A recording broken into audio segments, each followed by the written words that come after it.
Hello everyone, कैसे हैं आप लोग। उम्मीद करता हूँ कि अच्छे होंगे। स्वागत है जी आपका एक नई वीडियो में। सोचा था बट ये नहीं सोचा था कि इतनी जल्दी ये वीडियो बना रहा हूँगा। ठीक है, अब रिज़ाइन क्यों किया, क्या रीज़न्स थे, अभी बात करते हैं उसके बारे में। बट मैंने कहा रिज़ाइन से ज़्यादा इम्पॉर्टेंट है अभी, जैसे मेरा ई एग्ज़िट प्रोसेस चल रहा है, आज लास्ट डे है, तो कैसे क्लियरेंस होती है, क्या है, उसके बारे में आपको बताऊँ। नोटिस पीरियड मेरा 90 डेज़ का था, वो कैसे कम हुआ उसके बारे में आपको बताऊँ। प्रोजेक्ट्स के बारे में बताऊँ। अभी हम घर से काम कर रहे हैं, ऑफिस से काम नहीं कर रहे हैं, उसके बारे में आपको बताऊँ। कितना मुश्किल रहता है सम टाइम जब आप वर्चुअली ज्वाइन करते हो कोई कंपनी। वैसे तो it's all depend company to company और बहुत सारे फैक्टर्स होते हैं। ठीक है, एंड मेरा कंपनी का एक्सपीरियंस अबाउट कंपनी, उसके बारे में बात करेंगे। तो मैंने कहा खाली रेजिग्नेशन में बात करना सही नहीं है। आई थिंक जो मेरे साथ अभी प्रोसेस हो रहे हैं, जो मैं एक्सपीरियंस कर रहा हूँ, वो भी मैं आपको बताऊँ। तो आज इन्फॉर्मेशनल वीडियो होने वाला है, काफ़ी कुछ आप सीखोगे। तो इसे लाइक करना, शेयर करना और कमेंट करना, आप लोग क्या सोचते हो, क्या आपका आज लास्ट डे है, कमेंट में लिखना। ठीक है चलिए शुरू करते हैं।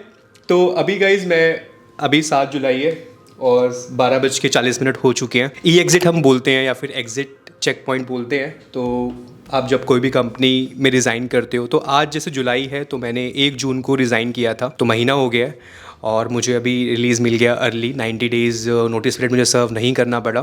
तो मैंने 12 मार्च को ज्वाइन किया था आईटीसी, आपको ध्यान होगा। उसके बाद फिर मार्च, अप्रैल, मई और जून में मैंने 1 जून को रिज़ाइन कर दिया। तो सबसे पहले अगर हम बात करें एग्ज़िट चेक पॉइंट्स की, तो अभी जैसे मुझे मेल आया था, एक एसेट क्लियरेंस होता है। तो एक एसेट मेरे पास ये है 8 GB की और एक पीछे पड़ी है 16 GB की। तो इसमें लिखा हुआ है कि या तो आप गुड़गांव वाले ऑफिस आ जाओ, क्योंकि एक्चुअल में मेरी जो एलोकेशन है वो बैंगलोर है, बट ऑफिस मुझे गुड़गांव जाना है, बट जो टीम वगैरह है वो बैंगलोर में है। तो अभी मुझे मेल आ रखा है कि आप या तो कोरियर पिकअप करवा लो। तो मैंने इनके पोर्टल पे एक रिक्वेस्ट रेस कर दी थी, तो मेरा पिकअप अरेंज हो चुका है। तो अभी पिकअप वाला आएगा, कभी भी आ सकता है। मैंने कहा मैं फटाफट से शूट कर लेता हूँ। तो ये मशीन और ये आई कार्ड जो होता है ये ले जाएंगे। तो यहाँ क्लियरली मेंशन है, इसका क्लियरेंस बहुत ज़रूरी है अगर आपको ई एग्ज़िट चाहिए। तो मैं आपको प्रोसेस बता रहा हूँ, ये सारा प्रोसेस हर कंपनी में आपको सेम ही दिखेगा। उसके बाद नेक्स्ट है मेरा अगर मेरे पास सिम कार्ड है या कंपनी का फ़ोन है, तो वो भी मुझे रिटर्न करना होगा, बट वो मेरे पास है नहीं, तो हमें रिटर्न करने की ज़रूरत नहीं है। उसके बाद टाइम शीट क्लियरेंस। अब अटेंडेंस आज तक की अब मुझे मार्क करनी होगी और जो टाइम शीट होती है मुझे आज तक की भरनी होगी और मुझे फिर एक मेल डालना होगा किसी को, ताकि वो फाइनल क्लियरेंस दे दे टाइम शीट को लेके। उसके बाद नेक्स्ट है जी ई एग्ज़िट इंटरव्यू। जब आप कोई कंपनी छोड़ते हो तो इनका हर कंपनी का एक फीडबैक फॉर्म होता है, तो वो भरना होता है। वो मैं भर चुका हूँ और मेरे एचआर के पास जा चुका है और कल मेरी एचआर से बात भी हो गई थी। तो जो भी मुझे लगता है मैंने उनको बताया, उन्होंने बहुत अच्छे से सुना और वो चीज़ें क्लोज़ हो गई। एंड लास्ट एग्ज़िट एडमिन, जो कि होता है जब आप कोई कंपनी छोड़ते हो, तो रिवीलिंग लेटर और एक्सपीरियंस लेटर होता है, तो आपको नेक्स्ट 5 डेज़ या 10 डेज़ में आ जाता है और जब सारे क्लियरेंस हो जाते हैं और दैट्स इट। उसके बाद जो 30 से 45 डेज़ के अंदर आपका फाइनल सेटलमेंट, जैसे मेरी जून की सैलरी आ गई, बट जुलाई के जो 7 डेज़ हैं, ये 40 या 45 डेज़ के अंदर फाइनल सेटलमेंट हो जाएगा, मतलब वो पैसे मेरे अकाउंट में आ जाएंगे। तो ये पूरा प्रोसेस रहता है। जो एक्सपीरियंस लेटर है, जो रिवीलिंग लेटर है, वो 10 दिन के अंदर आ जाता है। तो ये ईमेल मुझे आई थी मेरा जब मैंने रिज़ाइन किया और जब फाइनल अप्रूव हो गया मैनेजर के थ्रू, क्योंकि डायरेक्ट अप्रूव नहीं होता है ऐसे, पहले मैनेजर करता है, उसके बाद फिर टॉप जो मैनेजर होगा वो करेगा, फिर फाइनल मेरा रेजिग्नेशन एक्सेप्ट होगा। बात ज़रूर की जाती है कि आप क्यों छोड़ रहे हो, क्या रीज़न है, बट मेरा टाइम बहुत कम था। मार्च में ही मैंने ज्वाइन किया और अब तो इतनी डिपेंडेंसी क्रिएट नहीं हो पाई। ठीक है, तो ये तो आई बिलीव आपको समझ आ गया होगा एग्ज़िट चेक पॉइंट्स क्या रहते हैं। मुझे लग रहा था, मैंने कहा कि मैं थोड़ा सा इसको इन्फॉर्मेशनल बनाऊं ताकि आपको बहुत हेल्प करे, तो इसको ज़्यादा से ज़्यादा शेयर करना ताकि ये हर किसी को हेल्प करे। या हम किसी भी चीज़ को डिफेम नहीं कर रहे, किसी को यहाँ पे डीमोरलाइज नहीं कर रहे हैं। ठीक है, मैं अपना एक्सपीरियंस बता रहा हूँ और आपको कुछ इन्फॉर्मेशन देने की कोशिश कर रहा हूँ। तो आई नो, मुझे भी पता है मेरी लिमिट्स क्या हैं, किन बातों का ध्यान रखना है, कौन सी बात बोलने वाली है, कौन सी बात नहीं है। सो डोंट वरी, हम वही बात करेंगे जो ज़रूरी है, जहाँ से हमें कुछ एक्सपीरियंस हमें सीखने को मिला है, उसके बारे में हम बात कर रहे हो। तो ई एग्ज़िट जो चेक पॉइंट्स रहता है वो यही रहता है। अभी मेरी तरफ से कुछ नहीं है, मैंने सबको मेल डाल दिया, मैंने कोरियर वाले को मेल डाल दिया है जो इनकी टीम है, तो पिकअप अरेंज हो जाएगा। अब आज हो कल हो, बट मेरा लास्ट वर्किंग डे आज ही है। दूसरा मैंने टाइम शीट भर दिया, अटेंडेंस सब कुछ मार्क कर दिया है, मैं चेक भी कर रहा हूँ आप लोगों के साथ वीडियो में और मेल भी डाल दिया है। बाकी एचआर से बात हो गई है, तो मेरी तरफ से कुछ भी पेंडिंग नहीं है। बस अभी ये वीडियो बन जाएगा, मशीन बंद कर दूंगा, जब कोरियर वाला आएगा थोड़ा सा उसको भी शूट कर लेंगे और अपनी वीडियो में हम लगा देंगे वो तो ये तो हो गया एग्ज़िट चेक पॉइंट, बट इन बातों को ध्यान रखना होता है, आपको हर कंपनी में देखने को मिलेगा। अब नेक्स्ट है नोटिस पीरियड। जैसे कि आपको पता है कि जितनी भी सर्विस बेस्ड कंपनी है वहाँ पे जो नोटिस पीरियड होता है वो 90 डेज़ का होता है, तो यहाँ भी 90 डेज़ है। और प्रोडक्ट बेस में आपको 60 डेज़ मिलता है, बाकी इट्स ऑल डिपेंड, है ना। बट सर्विस बेस जैसे है जहाँ मैं करंटली काम कर रहा हूँ, तो वहाँ पे मेरा जो नोटिस पीरियड था वो 90 डेज़ था और मुझे 90 डेज़ ही सर्व करना था। बट मैंने मार्च में ज्वाइन किया, 12 मार्च को, तो 20 मार्च तक, मार्च ऐसे ही निकल गया, इंडक्शन में ट्रेनिंग्स होती हैं उसमें। फिर मुझे एक प्रोजेक्ट मिला और वो प्रोजेक्ट जल्दी ख़त्म हो गया। फिर यहाँ पे क्या होता है कि जैसे आप प्रोजेक्ट कर लेते हो तो आपको दोबारा किसी और प्रोजेक्ट में जाने के लिए आपको इंटरव्यूज़ देने होते हैं। कहीं कहीं जगह 1 राउंड होते हैं, कहीं कहीं जगह 2 राउंड होते हैं। आप फिर वो इंटरव्यू क्लियर करते हो और आप फिर किसी नए प्रोजेक्ट में जा रहे होते हो। सो मेरे साथ भी ऐसा ही हुआ। फिर मैं एक शॉर्ट पीरियड के लिए एक प्रोजेक्ट में गया, वो प्रोजेक्ट ख़त्म हो गया। उसके बाद दोबारा किसी और प्रोजेक्ट के लिए, तो वो जो आप दोबारा किसी और प्रोजेक्ट के लिए फिर आप बेंच पे चले जाते हो। हर कंपनी में एक रिसोर्स पूल होता है, जिसे हम आरपी बोलते हैं, जहाँ पे अगर आपके पास कोई प्रोजेक्ट नहीं है तो आप आरपी में रहोगे कुछ टाइम पीरियड के लिए, जब तक आपके पास कोई नया प्रोजेक्ट नहीं मिल जाता। जैसे ही नया प्रोजेक्ट मिल जाएगा आप प्रोजेक्ट में चले जाओगे, जिसे हम बेंच भी बोलते हैं, ठीक है। नॉर्मली आम भाषा में लोग उसको बेंच भी बोलते हैं। तो आप बेंच पे रहोगे और मुझे लग रहा था कि अब प्रोजेक्ट ख़त्म हो गया, बेंच, मुझे 15-20 दिन बेंच पे हो गए थे। अब मैं जिस कंपनी से, पुरानी कंपनी से आया हूँ, कभी बेंच पे गया ही नहीं। 4.5 साल मैंने काम किया प्रोजेक्ट्स में, बट कभी मैं बेंच पे नहीं गया, तो वो मेरे पास एक्सपीरियंस था नहीं। तो मैं खाली नहीं बैठ सकता। ऑल्दो ट्रेनिंग्स वगैरह सब कुछ अच्छे से मिल रहा था कंपनी से, बट साथ साथ मुझे कोई अपॉर्चुनिटी आई एकदम से, और एक अच्छी प्रोडक्ट बेस की अपॉर्चुनिटी आई। मैंने इंटरव्यू दिया फ्रंट एंड में रिएक्ट JS के ऊपर। This is not full stack profile, this is pure front end profile, और मेरा वहाँ पे सिलेक्शन हो गया। अब उस टाइम मई चल रहा था, मैं बैंगलोर मीटअप पे गया हुआ था और समहाउ मुझे मेल आया डॉक्यूमेंट्स के लिए, and you have been selected. मैंने कहा चलो ठीक है। और मुझे प्रोजेक्ट एलोकेट भी हो चुका था मई एंड में ही। जब मेरे को वहाँ से कॉल आया कि आप सिलेक्ट हो गए हो, तो यहाँ पे मुझे एक प्रोजेक्ट एलोकेट हो गया था, क्योंकि मैं एक इंटरव्यू देके गया था। कंपनीज़ के अंदर इंटरव्यूज़ चलते रहते हैं प्रोजेक्ट के लिए, जब आप बेंच पे होते हो या आरपी में होते हो, रिसोर्स पूल जिसे हम बोलते हैं। तो वहाँ सिलेक्शन मेरा हो चुका था। 2025 तक प्रोजेक्ट था, मैं चाहता आराम से कर सकता था काम, बट काम फिर वही है कि फ्रंट एंड पे था, jQuery के ऊपर। और ठीक है, फिर मुझे एक अच्छी अपॉर्चुनिटी दिखी बाहर, तो मुझे लगा कि I think this is a right time to go. और आई वुड रियली थैंक कि जो कंपनी थी वो मेरे लिए 90 डेज़ वेट करने के लिए तैयार थी। वैसे प्रोडक्ट बेस करती नहीं है, वो मना भी कर रहे थे, but interview was good and everything was good. तो उन्होंने कहा हम आपके लिए वेट कर लेंगे। मैंने कहा चलो ठीक है। सो 90 डेज़ सब नोटिस पीरियड था। फिर जून निकल गया, 1 महीना निकल गया, अब 2 महीने बचे हुए थे। 29 अगस्त को मेरा लास्ट डे था, जिस दिन मेरा जन्मदिन है।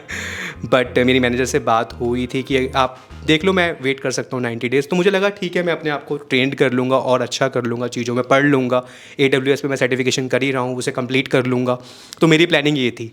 बट जब डेस्टिनी कुछ और होती है तो आप उस, जो चीज़ें आपके कंट्रोल में नहीं होती है तो वो नहीं होती हैं। मैंने सोचा था चलो 2 महीने निकाल लेंगे आराम से और 90 डेज़ सर्व करके फिर नई कंपनी में चलेंगे। बट फिर मेरा मैनेजर का मुझे कॉल आया, जून ख़त्म ही होने वाला था, सैलरी आई कल आने ही वाली थी, और आ गई मेरी जून की सैलरी। वैसे पेरोल बन चुका था।